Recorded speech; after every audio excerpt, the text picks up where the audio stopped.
In this video, we shall be developing vector autoregressive modeling using STATA. So it's the first time you are watching one of my video, do subscribe to the YouTube channel and don't hesitate to activate the notification bell and let me a like. It will be a pleasure for me to produce more videos.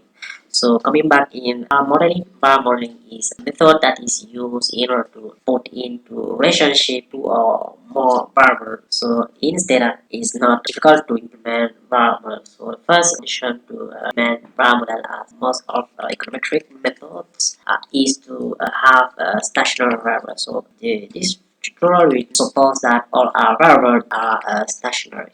We have, for example, in this database, GDP, current local currency, we have gross fixed capital formation, we have general government final consumption, GDP growth, as well as general government investment. So we use all those variables in order to analyze the impact of government investment on economic growth. In order to implement such a model, the first step is to first of all set your data to be time series. So to set your data to be time series, go in statistic time series, set up utility, and go to declare to be time series data. So you just select your time variable, which is called here. We need to set a panel ID, but it's not the case for this example, for this tutorial, because we are running a standard VAR.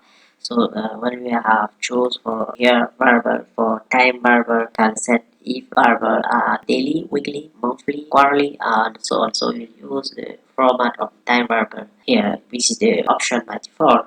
Then we click on OK. So database has been set as time series. So we can also use the command stset and then add the name of our time variable and click on OK. You can see that our database has been set as time series. So to run modeling in STATA, you just need to go to statistic and then go to multivariate time series and then select vector autoregressive model. Select your variable. We have GDP, we have gross fixed capital formation, we have general government final consumption, we have general government investment. So that there are different variables that we are going to use in order to make to run VAR model. So we have and select if you have exogenous variable here. So we keep it like this because we just don't even have an exogenous variable. So then we click on OK. You can see that our VAR model has been generated. We have different results of our VAR model. We have here coefficient, we have the p-value, we have black value of